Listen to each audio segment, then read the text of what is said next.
ಸೆಷನ್ಗೆ ನಿಮಗೆಲ್ಲರಿಗೂ ಸ್ವಾಗತ. Tux, gathers, shirts and frills samples ಅನ್ನು ಹೇಗೆ ಮಾಡುವುದು ಎಂದು ನೋಡೋಣ. ಈ ಸೆಷನ್ನ ಅಂತ್ಯದಲ್ಲಿ ನೀವು ಕಲಿಯಲಿದ್ದೀರಿ ಟಕ್ಸ್ ಸ್ಯಾಂಪಲ್ಸ್ ಅನ್ನು ಮಾಡುವುದು, ಡಿಫರೆಂಟ್ ಟೈಪ್ಸ್ ಆಫ್ ಗ್ಯಾದರ್ಸ್ ಅನ್ನು ಮಾಡುವುದು, ಅವಶ್ಯಕತೆ ಇರುವ ಟೂಲ್ಸ್ ಮತ್ತು ಎಕ್ವಿಪ್ಮೆಂಟ್ಗಳು, ಲಾಕ್ ಸ್ಟಿಚ್ ಸ್ಯೂಯಿಂಗ್ ಮಷೀನ್ 1 ಸಂಖ್ಯೆ, ಜಿಪ್ಪರ್ ಫುಟ್ 1 ಸಂಖ್ಯೆ, ಐರನ್ ಬಾಕ್ಸ್ 1 ಸಂಖ್ಯೆ, ಹ್ಯಾಂಡ್ ನೀಡಲ್ 1 ಸಂಖ್ಯೆ, ಸಿಸರ್ಸ್ 8 ಇಂಚು 1 ಸಂಖ್ಯೆ, ಸ್ಕೇಲ್ 12 ಇಂಚು 1 ಸಂಖ್ಯೆ, ಮೆಜರಿಂಗ್ ಟೇಪ್ 1 ಸಂಖ್ಯೆ, ಮಷೀನ್ ನೀಡಲ್ 14 ಸಂಖ್ಯೆ, ಬಾಬಿನ್ ಮತ್ತು ಕೇಸ್ 1 ಸಂಖ್ಯೆ, ಲಾಂಗ್ ಕ್ಲಾತ್ ಮತ್ತು poplin 1.20 by 0.9 metre, card 0.75 centimetre, sewing thread 1 ಸಂಖ್ಯೆ, ಟಕ್ ಒಂದು ಫ್ಯಾಬ್ರಿಕ್ನ ಸ್ಟ್ರೈಟ್ ಫೋಲ್ಡ್ ಆಗಿದ್ದು ಫೋಲ್ಡ್ನ ಉದ್ದಕ್ಕೂ ಗ್ರೈನ್ನ ಮೇಲೆ ಈವನ್ ಆಗಿ ಸ್ಟಿಚ್ ಮಾಡಿರುತ್ತಾರೆ. ಟಕ್ಗಳು ಪ್ಲೀಟ್ಗಳಿಗೆ ಸಿಮಿಲರ್ ಆಗಿ ಕಾಣುತ್ತದೆ, ಆದರೆ ಕನ್ಸ್ಟ್ರಕ್ಷನ್ ಫೀಚರ್ಗಳು ಡಿಫರೆಂಟ್ ಆಗಿರುತ್ತದೆ. ಟಕ್ನ ಬ್ಯೂಟಿ ಆಕ್ಯುರೆಸಿಗೆ ಅನುಗುಣವಾಗಿ ಇರುತ್ತದೆ. ಟಕ್ನ ವಿಡ್ತ್ ಮತ್ತು 2 ಟಕ್ಗಳ ನಡುವಿನ ಡಿಸ್ಟೆನ್ಸ್ ಈವನ್ ಆಗಿದ್ದಲ್ಲಿ ಮಾತ್ರ ಅದು ಚೆನ್ನಾಗಿ ಕಾಣುತ್ತದೆ. ಟಕ್ಗಳು ಮುಖ್ಯವಾಗಿ ಡೆಕೋರೇಟಿವ್ ಪರ್ಪಸ್ಗೆ ಬಳಸಲಾಗುತ್ತದೆ. ಸಾಮಾನ್ಯವಾಗಿ ಟಕ್ಗಳನ್ನು ಗಾರ್ಮೆಂಟ್ನ ರೈಟ್ ಸೈಡ್ಗೆ ಫೋಲ್ಡ್ ಮಾಡಿರುತ್ತಾರೆ, ಅದರ ಡೆಕೋರೇಟಿವ್ ಪರ್ಪಸ್ ಕಾರಣಕ್ಕಾಗಿ. ಶೇಪಿಂಗ್ ಆಗಿ ಮಾತ್ರ ಡಾರ್ಕ್ ಟಕ್ಗಳನ್ನು ಬಳಸುತ್ತಾರೆ ಮತ್ತು ಇದನ್ನು ಶೇಪಿಂಗ್ ಆಗಿ ರಾಂಗ್ ಸೈಡ್ನಲ್ಲಿ ಫೋಲ್ಡ್ ಕೂಡ ಮಾಡುತ್ತಾರೆ. ಟಕ್ ಒಂದು ಫ್ಯಾಬ್ರಿಕ್ನ ರೈಟ್ ಸೈಡ್ನಲ್ಲಿರುವ ಸ್ಟಿಚ್ಡ್ ಫೋಲ್ಡ್. ಸಾಮಾನ್ಯವಾಗಿ ಇದನ್ನು ಡೆಕೋರೇಟಿವ್ ಪರ್ಪಸ್ಗಾಗಿ ಬಳಸುತ್ತಾರೆ.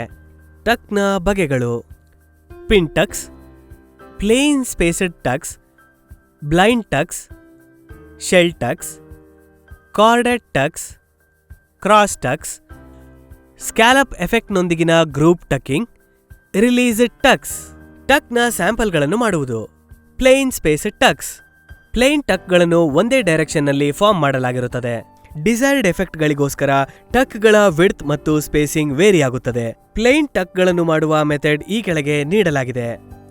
ಒಂದು ಕ್ಲಾತ್ ಪೀಸನ್ನು ತೆಗೆದುಕೊಳ್ಳಿ, 15 ಬೈ 20 ಸೆಂಟಿಮೀಟರ್ ಮತ್ತು ಎಡ್ಜ್ನಿಂದ 4 ಸೆಂಟಿಮೀಟರ್ ಡಿಸ್ಟೆನ್ಸ್ನಲ್ಲಿ ಸ್ಪೇಸೆಡ್ ಟಕ್ಸ್ಗಳಿಗಾಗಿ ಫೋಲ್ಡ್ ಲೈನ್ಗಳನ್ನು ಮಾರ್ಕ್ ಮಾಡಿ. ಗ್ರೈನ್ಗೆ ಸರಿಯಾಗಿ ಫೋಲ್ಡ್ ಲೈನ್ನ ಮೇಲೆ ಫಸ್ಟ್ ಟಕ್ ಅನ್ನು ಫೋಲ್ಡ್ ಮಾಡಿ ಮತ್ತು 1 ಸೆಂಟಿಮೀಟರ್ ಡಿಸ್ಟೆನ್ಸ್ನಲ್ಲಿ ಅದನ್ನು ಸ್ಟಿಚ್ ಮಾಡಿ. ಎಲ್ಲ ಟಕ್ಗಳನ್ನು ಒಂದೇ ಡೈರೆಕ್ಷನ್ನಲ್ಲಿ ಸ್ಟಿಚ್ ಮಾಡಿ ಮತ್ತು ಪ್ರೆಸ್ ಮಾಡಿ. ಇತರೆ ಬಗೆಯ ಟಕ್ಗಳಿಗೂ ಇದನ್ನೇ ರಿಪೀಟ್ ಮಾಡಿ. ಮೀಟ್ ಮಾಡುವ ಟಕ್ಗಳನ್ನು ಬ್ಲೈಂಡ್ ಟಕ್ಸ್ ಎಂದು ಕರೆಯುತ್ತಾರೆ. ವೆರಿ ನ್ಯಾರೋ ಟಕ್ ಅನ್ನು ಪಿನ್ ಟಕ್ ಎಂದು ಕರೆಯುತ್ತಾರೆ. ಟಕ್ಗಳ ಸ್ಯಾಂಪಲ್ಗಳನ್ನು ಮಾಡುವುದು: ಶೆಲ್ ಟಕ್ಸ್. ಶೆಲ್ ರೀತಿಯ ಸ್ಕ್ಯಾಲಪ್ ಎಡ್ಜ್ನೊಂದಿಗಿರುವ ನ್ಯಾರೋ ಟಕ್ ಅನ್ನು ಶೆಲ್ ಟಕ್ಸ್ ಎಂದು ಕರೆಯುತ್ತಾರೆ. ಫ್ಯಾಬ್ರಿಕ್ ಅನ್ನು ಫೋಲ್ಡಿಂಗ್ ಮಾಡಿ ಅದನ್ನು ಹೋಲ್ಡ್ ಆನ್ ಮಾಡಿ ಸೂ ಮಾಡುವ ಟೆಕ್ನಿಕ್ ಅನ್ನು ಶೆಲ್ ಟಕ್ ಎಂದು ಕರೆಯುತ್ತಾರೆ. ಇದರಿಂದಾಗಿ ಸ್ಟ್ರೈಟ್ ಲೈನ್ ಟಕ್ ಉಂಟಾಗುತ್ತದೆ. ಶೆಲ್ ಟಕ್ಗಳನ್ನು ಸಾಮಾನ್ಯವಾಗಿ ಹ್ಯಾಂಡ್ಗಳಿಂದ ಮಾಡುತ್ತಾರೆ. ಓವನ್ ಫ್ಯಾಬ್ರಿಕ್ಗಳು ಮತ್ತು ಲೈಟ್ ವೇಟ್ ನಿಟ್ಗಳಿಗೆ ಶೆಲ್ ಟಕ್ಗಳು ಡೆಲಿಕೇಟ್ ಎಡ್ಜ್ ಫಿನಿಶಿಂಗ್ ಅನ್ನು ಕೊಡುತ್ತದೆ. ಶೆಲ್ನ ಲೆಂತ್ ವಿಡ್ತ್ನ 2ರಷ್ಟಿರಬೇಕು. ಶೆಲ್ ಟಕ್ಗಳನ್ನು ಮಾಡುವ ವಿಧಾನವನ್ನು ಕೆಳಗೆ ನೀಡಲಾಗಿದೆ. 15 ಬೈ 15 ಸೆಂಟಿಮೀಟರ್ನ ಒಂದು ಸ್ಯಾಂಪಲ್ ಪೀಸ್ ಅನ್ನು ತೆಗೆದುಕೊಳ್ಳಿ. ಸೆಂಟರ್ನಲ್ಲಿ ಒಂದು ಡಯಾಗನಲ್ ಲೈನ್ ಅನ್ನು ಮಾರ್ಕ್ ಮಾಡಿ. ನಂತರ ಪ್ರತಿ ಸೈಡ್ನಲ್ಲೂ 5 ಸೆಂಟಿಮೀಟರ್ ಡಿಸ್ಟೆನ್ಸ್ನಂತೆ ಒಂದು ಪ್ಯಾರಲಲ್ ಲೈನ್ ಅನ್ನು ಸೆಟ್ ಮಾಡಿ. 1.5 ಸೆಂಟಿಮೀಟರ್ನ 3 ಪ್ಲೇನ್ ಟಕ್ಗಳನ್ನು ಪ್ರಿಪೇರ್ ಮಾಡಲು ಮಾರ್ಕ್ಗಳ ಮೇಲೆ ಫೋಲ್ಡ್ ಮಾಡಿ. ಟಕ್ಗಳ ಸೀಮ್ ಲೈನ್ಗಳ ಮೇಲೆ 2.5 ಸೆಂಟಿಮೀಟರ್ ಡಿಸ್ಟೆನ್ಸ್ನ ಮಾರ್ಕ್ಗಳನ್ನು ಸೆಟ್ ಮಾಡಿ. ಫಸ್ಟ್ ಮಾರ್ಕ್ನ ಮೇಲೆ ಡಬಲ್ ಥ್ರೆಡ್ ನೀಡಲ್ ಅನ್ನು ಇನ್ಸರ್ಟ್ ಮಾಡಿ ಮತ್ತು ಫೋಲ್ಡ್ ಲೈನ್ನವರೆಗೂ 2 ಲೇಯರ್ಗಳ ಮೇಲೆ ರನ್ನಿಂಗ್ ಸ್ಟಿಚ್ಗಳನ್ನು ಮಾಡಿ. ಮಾರ್ಕ್ ಮೇಲೆ ಫ್ಯಾಬ್ರಿಕ್ ಅನ್ನು ಗ್ಯಾದರ್ ಮಾಡಲು ಥ್ರೆಡ್ ಅನ್ನು ಪುಲ್ ಮಾಡಿ ಮತ್ತು ಆ ಜಾಗದಲ್ಲಿ ಟ್ಯಾಕ್ ಮಾಡಿ, ಅಂದರೆ ಸೀಮ್ ಲೈನ್ ಮೇಲೆ. ನೀಡಲ್ ಅನ್ನು ಲೇಯರ್ನ ಒಳಗೆ ಗೈಡ್ ಮಾಡುತ್ತಾ ಮುಂದಿನ ಮಾರ್ಕ್ಗೆ ಅದನ್ನು ತನ್ನಿ. ಮಾರ್ಕ್ ಮೇಲೆ ಬ್ಯಾಕ್ ಸ್ಟಿಚ್ನೊಂದಿಗೆ ಥ್ರೆಡ್ ಅನ್ನು ಲಾಕ್ ಮಾಡಿ. ವಿವರಿಸಿದಂತೆ ಪ್ರೋಸೆಸ್ ಅನ್ನು ರಿಪೀಟ್ ಮಾಡಿ. ಟಕ್ಗಳ ಸ್ಯಾಂಪಲ್ಗಳನ್ನು ಮಾಡುವುದು: ಕಾರ್ಡೆಡ್ ಟಕ್ಸ್. ಫೋಲ್ಡ್ನ ಒಳಗೆ ಕಾರ್ಡ್ ಅನ್ನು ಪ್ಲೇಸ್ ಮಾಡಿದಾಗ ಅದನ್ನು ಕಾರ್ಡೆಡ್ ಟಕ್ ಎಂದು ಕರೆಯುತ್ತಾರೆ. ಈ ರೀತಿಯಾದಂತಹ ಟಕ್ ಅನ್ನು ಸ್ಟಿಚ್ ಮಾಡಲು ಜಿಪ್ಪರ್ ಫುಟ್ನ ಅವಶ್ಯಕತೆ ಇರುತ್ತದೆ. ಕಾರ್ಡೆಡ್ ಟಕ್ಗಳನ್ನು ಮಾಡುವ ವಿಧಾನವನ್ನು ಈ ಕೆಳಗೆ ನೀಡಲಾಗಿದೆ. 15 ಬೈ 20 ಸೆಂಟಿಮೀಟರ್ನ ಒಂದು ಪೀಸ್ ಕ್ಲಾತ್ ಅನ್ನು ತೆಗೆದುಕೊಳ್ಳಿ. 4 ಸೆಂಟಿಮೀಟರ್ ಡಿಸ್ಟೆನ್ಸ್ನಲ್ಲಿ ಲೆಂತ್ ವೈಸ್ ಫೋಲ್ಡ್ ಲೈನ್ಗಳನ್ನು ಮಾರ್ಕ್ ಮಾಡಿ.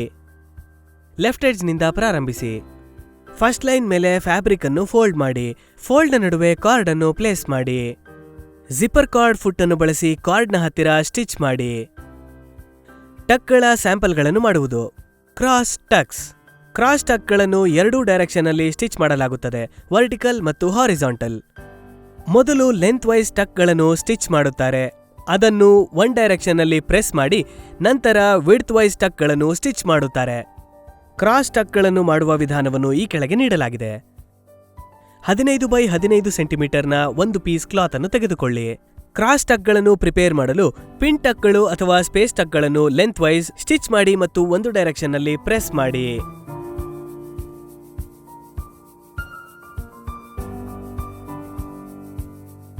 ನಂತರ ಟಕ್ಗಳನ್ನು ವಿಡ್ತ್ ವೈಸ್ ಡೈರೆಕ್ಷನ್ ನಲ್ಲಿ ಅಂದರೆ ರೈಟ್ ಆಂಗಲ್ ನಲ್ಲಿ ಸೆಟ್ ಮಾಡಿ ಮತ್ತು ಸ್ಟಿಚ್ ಮಾಡಿ. ಟಕ್ಗಳ ಸ್ಯಾಂಪಲ್ಗಳನ್ನು ಮಾಡುವುದು. ಸ್ಕ್ಯಾಲಪ್ ಎಫೆಕ್ಟ್ ಹೊಂದಿರುವ ಗ್ರೂಪ್ ಟಕ್ಕಿಂಗ್. ಬ್ಲೈಂಡ್ ಟಕ್ಗಳ ಒಂದು ಗುಂಪಿನಿಂದ ಸ್ಕ್ಯಾಲಪ್ ಎಫೆಕ್ಟ್ ಅನ್ನು ತೋರಿಸಬಹುದು. ಅದಕ್ಕಾಗಿ ಟಕ್ನ ಫೋಲ್ಡ್ಗಳು ವೈಡರ್ ಆಗಿ ಇರಬೇಕು.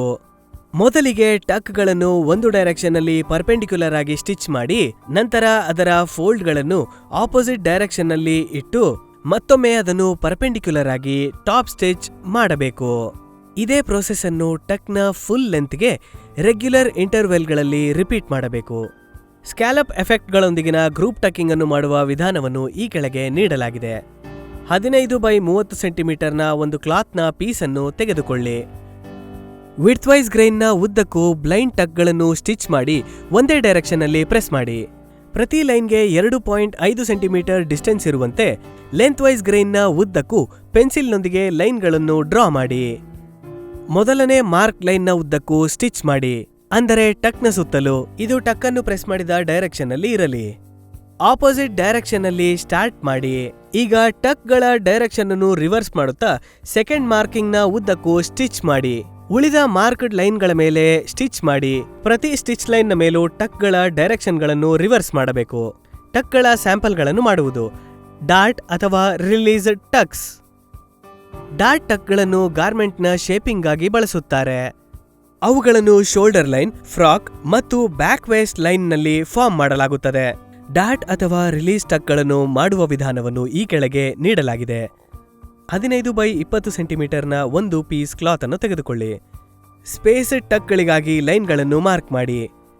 ಡಿಸೈರ್ಡ್ ಲೆಂತ್ ಅಥವಾ 4 ಸೆಂಟಿಮೀಟರ್ಗೆ ಮಾತ್ರ ಸ್ಪೇಸ್ಡ್ ಟಕ್ಗಳನ್ನು ಸ್ಟಿಚ್ ಮಾಡಿ ಮತ್ತು ಟಕ್ನ ಎಡ್ಜ್ನಲ್ಲಿ ಥ್ರೆಡ್ಗಳನ್ನು ಕಟ್ಟುವ ಮೂಲಕ ಅಥವಾ ಬ್ಯಾಕ್ ಸ್ಟಿಚ್ ಮಾಡುವ ಮೂಲಕ ಥ್ರೆಡ್ ಎಂಡ್ಗಳನ್ನು ಸೆಕ್ಯೂರ್ ಮಾಡಿ. ಗ್ಯಾದರ್ಸ್. ಗ್ಯಾದರ್ಗಳು ಗಾರ್ಮೆಂಟ್ನಲ್ಲಿ ಫುಲ್ನೆಸ್ ಅನ್ನು ಕಂಟ್ರೋಲ್ ಮಾಡುವ ಒಂದು ಪಾಪ್ಯುಲರ್ ಫಾರ್ಮ್ ಆಗಿದೆ. ಗ್ಯಾದರಿಂಗ್ಗಳು ಸ್ಟಿಚಿಂಗ್ ಡ್ರಾನ್ ಅಪ್ನ 1 ಅಥವಾ 2 ರೋಗಳಾಗಿದ್ದು ಫ್ಯಾಬ್ರಿಕ್ನಲ್ಲಿ ಟೈನಿ ಪ್ಲೀಟ್ಗಳನ್ನು ಇದು ಫಾರ್ಮ್ ಮಾಡುತ್ತದೆ. ಫ್ಯಾಬ್ರಿಕ್ನ ಒರಿಜಿನಲ್ ವಿಡ್ತ್ನ 2/1 3/1 ಗ್ಯಾದರ್ ಆಗುತ್ತದೆ. ಸಾಮಾನ್ಯವಾಗಿ ಗಾರ್ಮೆಂಟ್ನ ವೇಸ್ಟ್ ಲೈನ್, ಕಫ್ಗಳು, ಯೋಕ್ಗಳು ಮತ್ತು ಚಿಲ್ಡ್ರನ್ ಕ್ಲಾತ್ಗಳು ಹಾಗೂ ಇತರೆಗಳಲ್ಲಿ ಗ್ಯಾದರಿಂಗ್ಗಳು ಕಾಣಸಿಗುತ್ತವೆ. ಗ್ಯಾದರ್ಗಳನ್ನು ಬೈ ಹ್ಯಾಂಡ್ ಪ್ರಿಪೇರ್ ಮಾಡುವುದು. ಗ್ಯಾದರ್ಗಳನ್ನು ಬೈ ಹ್ಯಾಂಡ್ ಪ್ರಿಪೇರ್ ಮಾಡುವ ವಿಧಾನವನ್ನು ಕೆಳಗೆ ನೀಡಲಾಗಿದೆ. 10 ಸೆಂಟಿಮೀಟರ್ ಬೈ 20 ಸೆಂಟಿಮೀಟರ್ನ ಒಂದು ಕಾಟನ್ ಫ್ಯಾಬ್ರಿಕ್ ಪೀಸ್ ಅನ್ನು ಕಟ್ ಮಾಡಿಕೊಳ್ಳಿ. ಪ್ರತಿ ಎಡ್ಜ್ನಿಂದ 1 ಸೆಂಟಿಮೀಟರ್ ಡಿಸ್ಟೆನ್ಸ್ನಲ್ಲಿ ಫ್ಯಾಬ್ರಿಕ್ನ ಮೇಲೆ ವರ್ಟಿಕಲ್ ಆಗಿ ಲೈನ್ ಅನ್ನು ಡ್ರಾ ಮಾಡಿಕೊಳ್ಳಿ. ಒಂದು ಮಾರ್ಕ್ ಲೈನ್ನಿಂದ ಇನ್ನೊಂದು ಮಾರ್ಕ್ಡ್ ಲೈನ್ಗೆ 1 ಸೆಂಟಿಮೀಟರ್ ಡಿಸ್ಟೆನ್ಸ್ ಇರುವಂತೆ 2 ಹಾರಿಜಾಂಟಲ್ ಲೈನ್ಗಳನ್ನು ಡ್ರಾ ಮಾಡಿಕೊಳ್ಳಿ. ಹ್ಯಾಂಡ್ ನೀಡಲ್ ಅನ್ನು ತೆಗೆದುಕೊಳ್ಳಿ ಮತ್ತು ಅದನ್ನು ಥ್ರೆಡ್ ಮಾಡಿ. ಥ್ರೆಡ್ ಅನ್ನು ನಾಟ್ ಮಾಡಬೇಡಿ. ಥ್ರೆಡ್ಗಳು ಲೂಸ್ ಆಗಿರುವಂತೆ 2 ಸೈಡ್ಗಳಲ್ಲಿ ಮಾರ್ಕ್ ಲೈನ್ಗಳ ಮೇಲೆ ರನ್ನಿಂಗ್ ಸ್ಟಿಚ್ ಅನ್ನು ಮಾಡಿ. ಪಿನ್ಗಳ ಸಹಾಯದಿಂದ ಸ್ಟಿಚ್ಡ್ ಎಡ್ಜ್ ನಲ್ಲಿ ಪಿನ್ ಮಾಡಿ. ಲೂಸ್ ಥ್ರೆಡ್ನ ಎಂಡ್ ಅನ್ನು ಪಿನ್ನ ಸುತ್ತ ಟ್ವಿಸ್ಟ್ ಮಾಡಿ. ಗ್ಯಾದರ್ಗಳನ್ನು ಮಾಡಲು ಫ್ಯಾಬ್ರಿಕ್ ಈಗ ತಯಾರಾಗಿದೆ. ಬೈ ಹ್ಯಾಂಡ್ ಥ್ರೆಡ್ಗಳನ್ನು ಜೆಂಟಲ್ ಆಗಿ ಪುಲ್ ಮಾಡಿ. ಹೀಗೆ ಮಾಡುವುದರಿಂದ ಥ್ರೆಡ್ನ ಉದ್ದಕ್ಕೂ ಫ್ಯಾಬ್ರಿಕ್ನಲ್ಲಿ ಯೂನಿಫಾರ್ಮ್ ಗ್ಯಾದರಿಂಗ್ ಆಗುತ್ತದೆ.